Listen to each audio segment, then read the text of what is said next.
சரியாக வேரூன்றி வளர்ந்து கொண்டிருக்கிறதான ஒரு மரம் எந்த விதமான புயல் வந்தாலும், எந்த விதமான மழையிலும், எந்த விதமான சூறாவளியிலும் அந்த மரம் அசையாமல் உறுதியாக நிற்கிறதாக இருக்கும். கிறிஸ்துவ வாழ்க்கையிலும் கூட நாம் நிலைத்து நிற்க வேண்டும் என்று சொன்னால், கர்த்தருக்குள்ளதாக நாம் வைத்திருக்கிறதான அந்த நம்பிக்கை, அந்த விசுவாசம் அவருக்குள்ளதாக வேரூன்றி இருக்கும்போது நம்மாலும் எந்த விதமான பாரங்களோ, எந்த விதமான சவால்களோ, எந்த விதமான சோதனைகளோ எதிராக வந்தாலும் கிறிஸ்துவ வாழ்க்கையை வெற்றியோடு கூட நாம் நிலைத்து நிற்க முடியும். இந்த வேளையிலே கர்த்தருக்காக நிலைத்து நிற்தல் என்கிறதான தலைப்பிலே 1 தெசலோனிக்கேயர் 3வது அதிகாரத்திலிருந்து நாம் தியானிக்க போகிறோம். கடந்த நாட்களிலே நாம் 1 தெசலோனிக்கேயர் 1வது அதிகாரம் 2வது அதிகாரத்திலிருந்து ஒரு சில காரியங்களை கற்றுக்கொண்டோம். இன்றைக்கு அதன் தொடர்ச்சியாக இந்த 3வது அதிகாரத்திலிருந்து சுருக்கமாக நாம் தியானித்து முடிக்கப் போகிறோம். இந்த அதிகாரத்திலே பார்க்கும்போது பவுல் இந்த தெசலோனிக்க சபையை அவர் தன்னுடையதான 2ஆம் ஊழிய பயணத்திலே ஆரம்பிக்கிறார். விசுவாசிகள் இந்த சுவிசேஷத்தை ஏற்றுக்கொள்ளுகிறார்கள். வசனத்தை அது தேவ வார்த்தையாக ஏற்றுக்கொண்டு தேவனுக்காக இவர்கள் வாழ ஆரம்பிக்கிறார்கள். ஆனால் இவர்களுடையதான விசுவாசம் சீர்குலையத்தக்கதாக அநேக விதமான உபத்திரவங்கள் கடந்து வருகிறது. ஆனாலும் இந்த விசுவாசிகள் அவர்கள் கிறிஸ்துவுக்காக ஓடுகிறவர்களாக இருக்கிறார்கள். பவுலால் ஒரு சில வாரங்கள் தான் இந்த தெசலோனிக்க பட்டணத்தில் இருந்து ஊழியம் செய்து ஒரு சில உபத்திரவங்களினால் மறுபடியுமாக அவர் மற்ற பகுதிகளுக்கு நேராக கடந்து செல்லுகிறார். ஆனாலும் பவுலுக்கு இந்த தெசலோனிக்க திருச்சபை விசுவாசிகள் எப்படி இருக்கிறார்கள், கர்த்தருக்குள்ளதாக அவருடைய நிலைமை என்ன என்கிறதை இவர் அறிய வேண்டும் என்று முற்படுகிறார். 1வது அதிகாரத்திலும் 2வது அதிகாரத்திலும் இவர்களுக்காக ஜெபித்துவிட்டு இவர்களுடையதான நற்செய்தியை அவர் கேட்டு அவருடையதான, அதாவது பவுலுடையதான ஊழிய நேர்மையை குறித்து அவர் சொல்லிவிட்டு, இந்த ஜனங்களை காண வேண்டும் என்று வாஞ்சியாக இருக்கிறேன், ஆனாலும் சாத்தான் தடை பண்ணுகிறவனாக இருக்கிறான் என்று பவுல் 2வது அதிகாரத்திலே சொல்லிவிட்டு இந்த 3வது அதிகாரத்திலே எப்படியாவது இந்த தெசலோனிக்க விசுவாசிகளை பார்க்க வேண்டும், இவர்கள் எப்படி இருக்கிறார்கள், இவருடைய கிறிஸ்தவ வாழ்க்கை எப்படி இருக்கிறது என்கிறதை நான் அறிந்து கொள்ள வேண்டும் என்கிறதற்காக மிகவும் பிரயாசப்படுகிறார். 3வது அதிகாரம் 1வது வசனம் சொல்லுகிறது, நாங்கள் இனி பொறுத்திருக்க கூடாமல் அத்தனை பட்டணத்தில் தனித்து விடப்படுகிறது நன்மை என்று நினைத்து, அதாவது இப்போது இதற்கப்புறமும் இனி பொறுமையாக இருக்க முடியாது, ஏதாவது நான் செய்ய வேண்டும் என்று சொல்லி தன்னோடு கூட உடன் ஊழியத்தில் இருக்கிறதான தன்னுடைய ஆவிக்குரிய மகனாகிய தீமோத்தேயுவை இந்த தெசலோனிக்க பட்டணத்திற்கு இவர் அனுப்புகிறவராக காணப்படுகிறார். எதற்காக தெசலோனிக்க பட்டணத்திற்கு தீமோத்தேயுவை அனுப்புகிறார்? 1 தெசலோனிக்கேயர் 1வது அதிகாரம் 6வது வசனம், 1 தெசலோனிக்கேயர் 2வது அதிகாரம் 14வது வசனம், 1 தெசலோனிக்கேயர் 3வது அதிகாரம் 3வது வசனம். இந்த வசனங்களிலெல்லாம் பார்க்கும்போது இந்த தெசலோனிக்க விசுவாசிகள் மிகுந்த உபத்திரவத்திலே அவர்கள் தேவனுடைய வார்த்தையை ஏற்றுக்கொள்ளுகிறார்கள். உபத்திரவத்திலே தேவ வார்த்தை இவர்கள் கேட்டு ஏற்றுக்கொள்ளுகிறார்கள். அதற்கப்புறமாக உபத்திரவத்தினால் ஒருவேளை இவர்கள் சீர்குலைந்து இருப்பார்களோ, அல்லது இவர்களுடைய ஆவிக்குரிய வாழ்க்கை எப்படி இருக்கிறது என்கிறதான ஒரு தன்மையை பவுல் அறிய வேண்டும் என்று விரும்புகிறார். எனவே பவுல் தீமோத்தேயுவை இப்போது இந்த தெசலோனிக்க பட்டணத்திற்கு அனுப்புகிறார், இந்த சபையை விசாரிக்கும்படியாக. வசனம் 2-5 இவ்வாறாக சொல்லுகிறது, இந்த உபத்திரவங்களினாலே ஒருவனும் அசைக்கப்படாத படிக்கு உங்களை திடப்படுத்தவும் உங்கள் விசுவாசத்தை பற்றி உங்களுக்கு புத்தி சொல்லவும் நம்முடைய சகோதரனும் தேவ ஊழியக்காரனும் கிறிஸ்துவின் சுவிசேஷத்தில் எங்கள் உடன் வேலையாளுமாய் இருக்கிற தீமோத்தேயுவை அனுப்பினோம். வசனம் 5 சொல்லுது பாருங்கள், நான் இனி பொறுத்திருக்க கூடாமல் எங்கள் வேலை வீணாய் போகத்தக்கதாக சோதனைக்காரன் உங்களை சோதனைக்குட்படுத்தினது உண்டோ என்று உங்கள் விசுவாசத்தை அறியும்படிக்கு அவனை அனுப்பினேன். பவுல் சொல்லுகிறார், நீங்கள் உபத்திரவத்தின் வழியாக சென்று கொண்டிருக்கிறீர்கள். நிச்சயமாகவே சோதனைக்காரன் உங்களுடைய விசுவாசத்தை சோதிப்பான். ஆனால் நீங்கள் அதில் நிலைத்து இருக்கிறீர்களா, அந்த விசுவாசத்திலே காணப்படுகிறீர்களா, அல்லது ஏதாவது சோதனைக்குட்பட்டிருக்கிறீர்களா என்கிறதை அறியும்படிக்காக நான் தீமோத்தேயுவை அனுப்புகிறேன் என்று பவுல் சொல்லுகிறார். இப்போ தீமோத்தேயு கடந்து வந்து பவுலுக்கு மறுபடியுமாக இங்கிருந்து ஒரு ரிப்போர்ட்டை எடுத்து சொல்லுகிறார். இவர்களுடைய நிலைமை என்ன, எப்படி இருக்கிறார்கள் என்கிறதை பற்றி எடுத்து சொல்லுகிறார். வசனம் 6 நாம் பார்க்கும்போது வசனம் 6 சொல்லுகிறது, இப்பொழுது தீமோத்தேயு உங்களிடத்திலிருந்து எங்களிடத்தில் வந்து உங்கள் விசுவாசத்தையும் அன்பையும் குறித்தும் நீங்கள் எப்பொழுதும் எங்களை பட்சமாய் நினைத்து கொண்டு நாங்கள் உங்களை காண வாஞ்சியாய் இருக்கிறது போல நீங்களும் எங்களை காண வாஞ்சியாய் இருக்கிறீர்கள் என்பதை குறித்தும் எங்களுக்கு நற்செய்தி சொன்னதினாலே. பாருங்கள், இப்போது தீமோத்தேயு, இந்த விசுவாசிகள் அவர்கள் விசுவாசத்திலே காணப்படுகிறார்கள், அன்பிலும் அவர்கள் வளர்ந்து கொண்டிருக்கிறார்கள், அவர்கள் எப்போதும் ஊழியக்காரர்களாகிய இவர்களை நினைத்து கொண்டிருக்கிறார்கள். இவர்கள் எப்படி இந்த தெசலோனிக்க சபையை காண வேண்டும் என்று விரும்புகிறார்களோ அதே வாஞ்சையும் அதே விருப்பமும் இந்த தெசலோனிக்க திருச்சபைக்கு காணப்படுகிறது. அப்படி என்கிறதான ஒரு நல்ல ஒரு செய்தியை தீமோத்தேயு பவுலுக்கு கொடுக்கிறார். இந்த செய்தியை கேட்ட மாத்திரத்திலே பவுலுடையதான அந்த பிரதியுத்தரத்தை பாருங்கள், அவருடையதான அந்த ரெஸ்பான்ஸ் பாருங்கள். வசனம் 7-8, சகோதரரே, எங்களுக்கு நேரிட்ட எல்லா இக்கட்டுகளிலும் உபத்திரவங்களிலும் விசுவாசத்தினாலே உங்களை குறித்து ஆறுதல் அடைந்தோம். நாங்கள் இந்த சுவிசேஷத்தை நிமித்தமாக உபத்திரவத்திலே போய்கொண்டிருக்கிறோம், இக்கட்டுகளிலே போய்கொண்டிருக்கிறோம், இடுக்கண்கள் எங்களை சூழ்ந்து கொண்டிருக்கிறது. ஆனாலும் நீங்கள் கிறிஸ்துவுக்குள்ளதாக இருக்கிறீர்கள், விசுவாசத்தில் நிலைத்திருக்கிறீர்கள், அன்பில் நிலைத்திருக்கிறீர்கள் என்கிற செய்தியை கேட்கிறதான போது நாங்கள் ஆறுதல் அடைந்தோம். அடுத்த வசனம் சொல்லுகிறது, நீங்கள் கர்த்தருக்குள் நிலைத்திருந்தால் நாங்கள் பிழைத்திருப்போம். மேலும் நம்முடைய தேவனுக்கு முன்பாக நாங்கள் உங்களை குறித்து அடைந்திருக்கிற மிகுந்த சந்தோஷத்திற்காக நாங்கள் தேவனுக்கு எவ்விதமாய் ஸ்தோத்திரம் செலுத்துவோம். இந்த தெசலோனிக்க சபையினுடையதான நிலைமையை பவுல் கேட்கிறதான போது அதுதான் அவருடைய வாழ்க்கையிலே அவர் ஊழியத்தின் நிமித்தம் பற்று கொண்டிருக்கிற எல்லா உபத்திரவங்கள் மத்தியிலும் அவருக்கு மிகுந்த மகிழ்ச்சியையும் சந்தோஷத்தையும் ஆறுதலையும் தேறுதலையும் பவுலுக்கு கொடுத்திருக்கிறது. ஒவ்வொரு ஊழியர்களுடையதான சந்தோஷமும் இதிலே தான் காணப்படுகிறது. தங்களுடைய விசுவாசிகள் உபத்திரத்தின் வழியாக கடந்து சென்று கொண்டிருக்கும் போதும், பாடுகள் வழியாக கடந்து சென்று கொண்டிருக்கும் போது, கிறிஸ்துவின் விசுவாசத்தில் நிலைத்து அவருடைய அன்பிலே நிலைத்து இருக்கிறதை ஒவ்வொரு ஊழியர்களும் அறிகிறதான போது அவர்களுடையதான வேதனைகளை அவர்கள் மறந்து தேவனை துதிக்கிறவர்களாக இருப்பார்கள். இன்றைக்கு ஒவ்வொரு விசுவாசிகளும் இதை கையாள வேண்டியது அவசியம். ஒவ்வொரு விசுவாசிகளும் ஊழியர்களாக தேவன் அமர்த்தி இருக்கிறார். நாம் இருக்கிறதான இடங்களிலே நாமும் பிறருக்காக ஜெபிக்கிறதிலும் பிறரை ஊக்கப்படுத்துகிறதிலும் நாம் முன்னுரிமை கொடுக்கிறவர்களாக இருக்க வேண்டும். வேதம் சொல்லுகிறது, இந்த உலகத்திலே உபத்திரவங்கள் உண்டு, ஆனாலும் திடன் கொள்ளுங்கள், நான் உலகத்தை ஜெயித்திருக்கிறேன். யோவான் 16:33. 1 பேதுரு 4:12. பிரியமானவர்களை, உங்களை சோதிக்கும்படி உங்கள் நடுவில் பற்றியெறிகிற அக்னியை குறித்து ஏதோ புதுமை என்று அது திகைத்து கொள்ளாதிருங்கள். இந்த உலகத்திலே கொஞ்ச காலம் உங்களுக்கு போராட்டம் உண்டு. அந்த கொஞ்ச காலம் முடிகிறதான போது வாழ்க்கையிலே கர்த்தர் ஒரு மாற்றத்தை உருவாக்குகிறவராக காணப்படுகிறார்.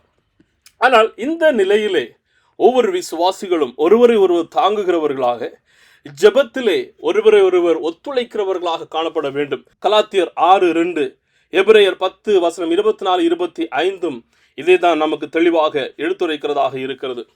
எனவே பவுல் இந்த தெசலோனிக்க விசுவாசிகளின் நிலையை கேட்கிறதான போது அவர் ஊழியத்தில் இன்னும் அதிகமாக விருத்தி அடைகிறவர்களாக காணப்படுகிறார்.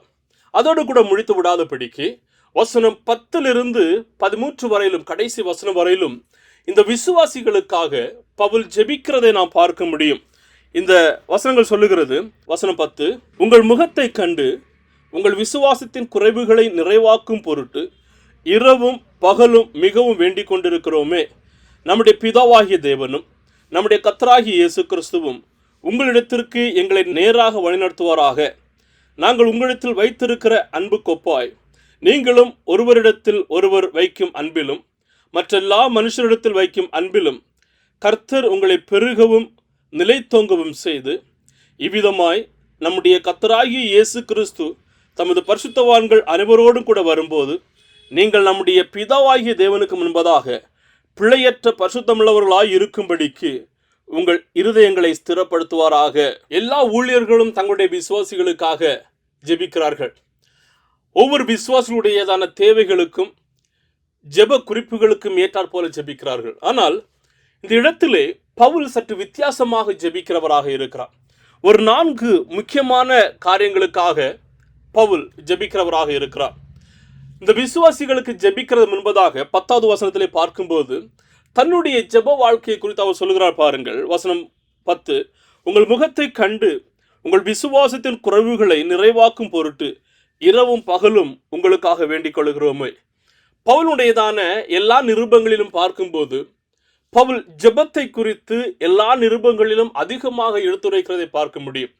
இந்த இடத்துல பவுல் சொல்லுகிறார், பவுலுடையதான ஜெப வாழ்க்கை எப்போதும் ஜெபிக்கிறதான ஒரு ஜெபமாக இருந்தது. இரவாக இருந்தாலும் பகலாக இருந்தாலும் அவருடைய ஜெப வாழ்க்கை தொடர்ந்து ஜெபிக்கிறதான ஒரு ஜெபம் இருந்தது. உண்மையாகவே ஜெபிக்கிறதான ஒரு ஜெபம் காணப்பட்டது. பிறருக்காக ஜெபிக்கிறதான ஒரு ஜெப வாழ்க்கை அவரிடத்தில் காணப்பட்டது. அவருடைய ஜெபத்தினுடையதான அந்த உருவகம் எப்படி இருக்கிறது என்று சொன்னால், எபேசியர் 3:15 சொல்லுகிறார், முழங்கால் படியிட்டு ஜெபிக்கிறேன் என்று சொல்லுகிறார். 1 தீமோத்தேயு 2:8 சொல்லுகிறார், பரிசுத்தமான கைகளை உயர்த்தி ஜெபிக்கிறேன் என்று சொல்லுகிறார். 1 தெசலோனிக்கேயர் 5:16-18 வரையிலும் பார்க்கும்போது எல்லா சூழ்நிலையிலும் எப்போதும் ஜெபம் பண்ணுங்கள் என்று பவுல் இங்கு சொல்லுகிறதை பார்க்க முடியும். அப்படியானால் பவுலுடையதான ஜெப வாழ்க்கை எப்போதும் ஜெபிக்கிறதான ஒரு ஜெபமாக இருக்கிறது. இங்கே இந்த விசுவாசிகளுக்காக எதற்காக ஜெபிக்கிறார் என்று பாருங்கள். இந்த விசுவாசிகள் விசுவாசத்திலே வளரும்படியாக அவர் ஜெபிக்கிறார். வசனம் 10 பவுல் சொல்லுகிறார், உங்கள் முகத்தை கண்டு உங்கள் விசுவாசத்தின் குறைவுகளை நிறைவாக்கும் பொருட்டு. இந்த விசுவாசிகள் விசுவாசத்தில் இருக்கிறார்கள், விசுவாசத்தில் ஜீவிக்கிறார்கள்.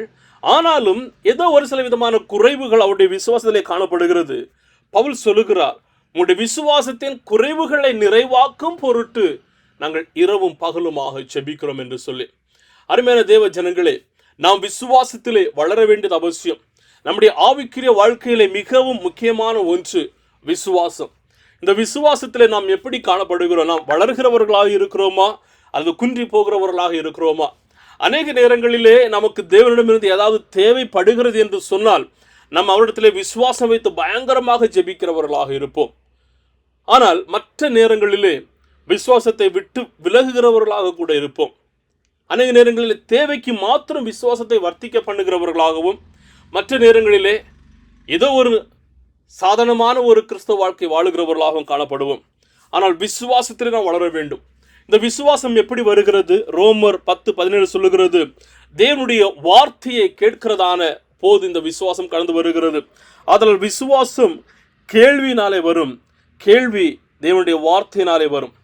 அப்படி என்று சொன்னால் விசுவாசம் என்று சொல்லுகிறது தேவனுடைய வார்த்தையை நாம் கேட்டு அதை நாம் நடைமுறைப்படுத்துகிறதான ஒரு அனுபவமாக காணப்படுகிறது. தேவனுடைய வார்த்தையை நீங்கள் கேட்கிறவர்களாக இருக்கிறீர்களா? எப்படி தேவனுடைய வாழ்க்கை உங்களுடைய வாழ்க்கையிலே செயலாற்றுகிறதாக இருக்கிறது? இன்னைக்கு நாம் ஆராய்ந்து பார்க்க வேண்டியது அவசியம். நாம் சோதித்து பார்க்க வேண்டியது அவசியம். பேதுரு சொல்லும்போது கூட சொல்லுவார், நாம் எப்போதுமே நம்முடைய கிறிஸ்தவ வாழ்க்கையிலே ஒரு குழந்தையை போன்று இருக்கக்கூடாது, நாம் வளர்கிறவர்களாக இருக்க வேண்டும் என்று சொல்லி 1 பேதுரு 2:3 சொல்லுகிறது, நீங்கள் வளரும்படி புதிதாய் பிறந்த குழந்தைகளைப் போல திருவசனமாகிய களங்கமில்லாத ஞானப்பாலின் மேல் வாஞ்சையாய் இருக்க கடவோம் என்று சொல்லி. நாம் விசுவாசத்தில் வளர வேண்டியது அவசியம். நாம் விசுவாசத்தில் வளர்கிறோம் என்கிறதை எப்படி நாம் அறிந்து கொள்வது? தேவனுடைய வார்த்தையை பற்றி நம்முடைய அறிவு வளர்கிறதாக இருக்கும். நாம் கர்த்தருக்குள்ளதாக வைக்கிறதான விசுவாசம் செயல்படுகிறதாக இருக்கும். நம்முடையதான தெய்வீகத்துவத்திலே நாம் அதிகமாக விசுவாசம் வைத்து உலக பிரகாரமான காரியங்களிலிருந்து சற்று விலகுகிறவர்களாக இருப்போம். நாம் தேவனுக்கு கீழ்ப்படுகிறது நம்முடைய வாழ்க்கையிலே பெருகுகிறதாக இருக்கும்.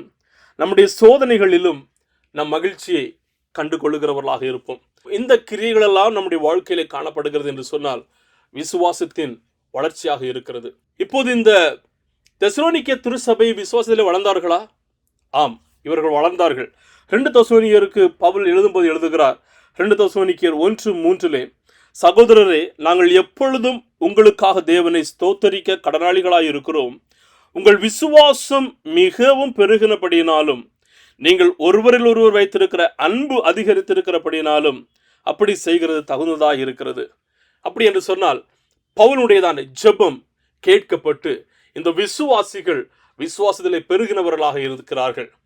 அருமையான தேவ ஜனங்களே, நம்முடைய வாழ்க்கையின் விசுவாச சூழ்நிலை எப்படி இருக்கிறது? நாம் கிறிஸ்துவை ஏற்றுக்கொண்டது போல நம்முடைய விசுவாசம் இருக்கிறதா அல்லது நாம் வளர்ந்திருக்கிறவர்களாக இருக்கிறோமா?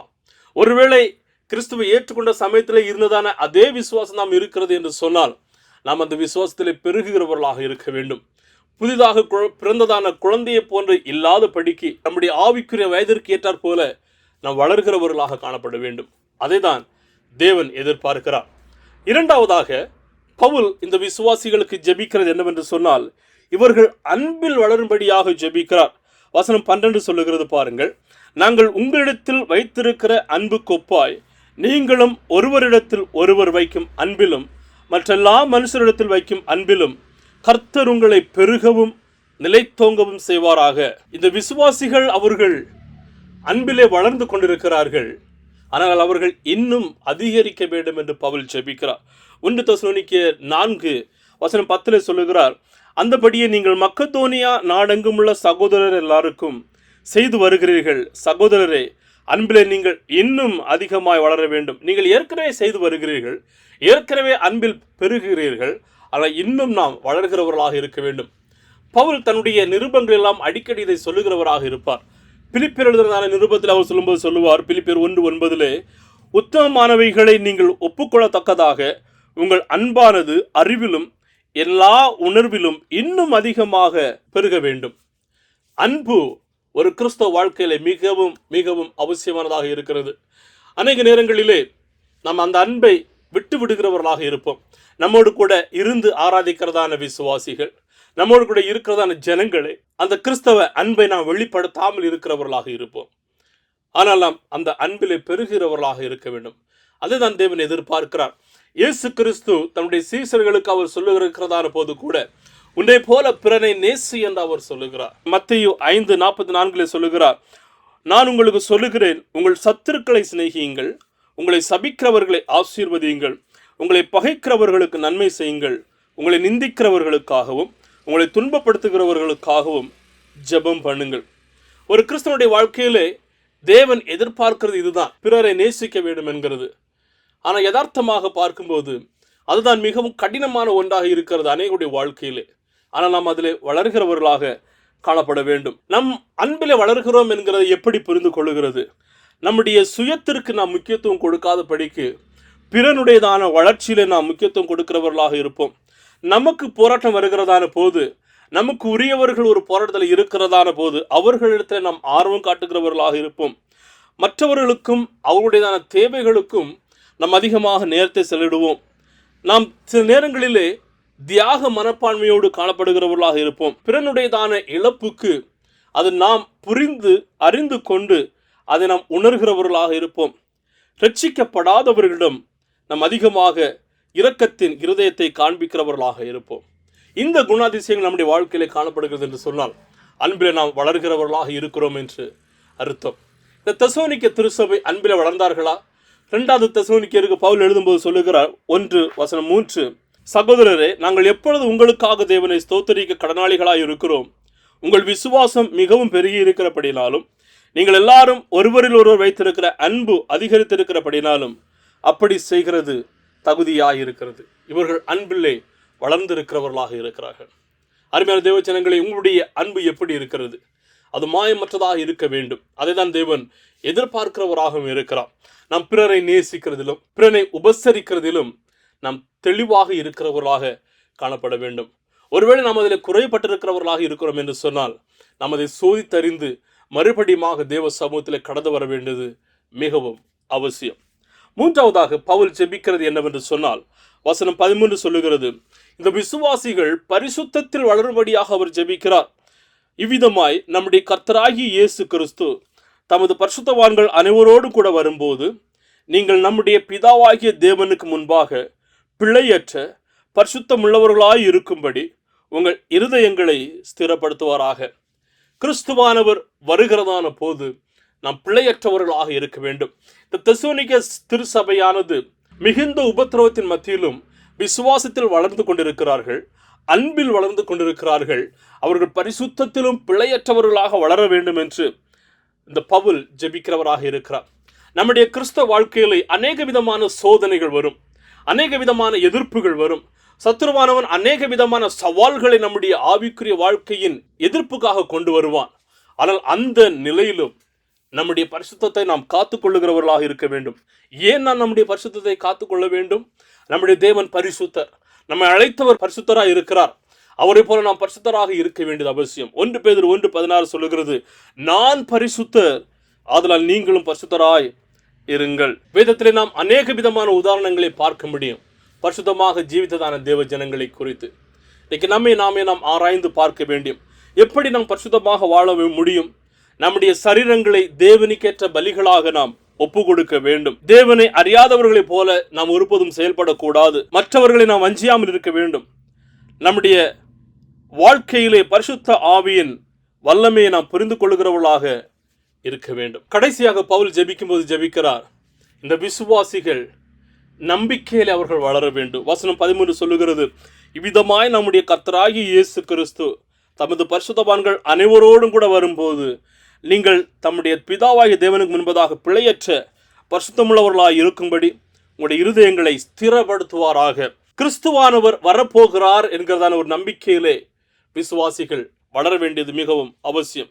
1 தெசலோனிக்கேயர் 4:14-17 வரையிலும் பார்க்கும்போது அவர் சொல்லுகிறார், கர்த்தர் தாமே ஆரவாரத்தோடும் பிரதான தூதனுடைய சத்தத்தோடும் அவர் வரப்போகிறார். அவர் வருகிறதான போது அவரை ஏற்றுக்கொள்ளுகிறதற்கும் அவரோடு கூட நாம் இணைகிறதற்கும் ஆயத்தமுள்ளவர்களாக காணப்பட வேண்டும் என்று இந்த விசுவாசிகளுக்கு அவர் ஊக்கப்படுத்துகிறார். அப்ப கிறிஸ்துவானவர் வருகிறார் என்கிற நம்பிக்கை காணப்படுகிறது. அவர் வருகிறதான போது இந்த உலகத்திலே உங்களுக்கு காணப்படுகிறதான எல்லா உபத்திரவங்களும், எல்லா சவால்களும், எல்லா போராட்டங்களும் இந்த உலகத்திலே முடிவடைகிறதாக இருக்கும். அவர் வருகிறார் என்கிற நம்பிக்கையிலே நாம் வளர்கிறவர்களாக காணப்பட வேண்டும் என்று பவுல் இந்த விசுவாசிகளுக்காக ஊக்கப்படுத்தி ஜெபிக்கிறதை நாம் பார்க்க முடியும். 4 விதமான காரியங்களுக்காக பவுல் முக்கியமாக ஜெபிக்கிறார்.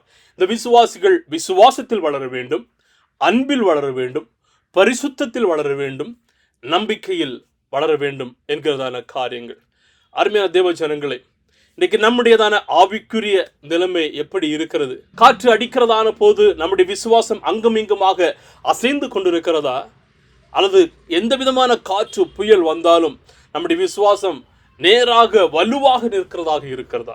ஒருவேளை அசைகிறதாக இருக்கிறது என்று சொன்னால் நாம் சோதித்து அறிந்து நம்முடைய விசுவாசத்தை நாம் வளர்கிறவர்களாக காணப்பட வேண்டும். நம்முடைய ஆவிக்குரிய ஜீவியத்தில் வளர்கிறவர்களாக காணப்பட வேண்டும். அதை தான் தேவன் எதிர்பார்க்கிறார். நாம் ஆவிக்குரிய ஜீவியத்திலே கிறிஸ்துவுக்குள்ளதாக நிலைத்து நிற்கிறதான போது இந்த உலகத்தினுடையதான ஆசைகளோ, பாசங்களோ, பாவங்களோ, தீய செயல்பாடுகளோ ஒன்றும் நம்மை மேற்கொள்ள முடியாது. மாறாக நாம் தேவனுக்கு ஏற்றார் போல நாம் ஜீவிக்கிறவர்களாக காணப்படுவோம். என்னை கேட்டுக்கொண்டிருக்கிறதான அருமையான தேவ ஜனங்களே, ஒருவேளை உங்களுடைய வாழ்க்கையிலே இந்த கிறிஸ்துவை பிரியப்படுத்தாத ஏதாவது சூழ்நிலைகள் காணப்படுகிறது என்று சொன்னால் நீங்கள் அவருக்காக ஜீவிக்க வேண்டியது அவசியம். நம்முடைய வாழ்க்கையின் ஆவிக்குரிய நிலைமை மிகவும் முக்கியம்.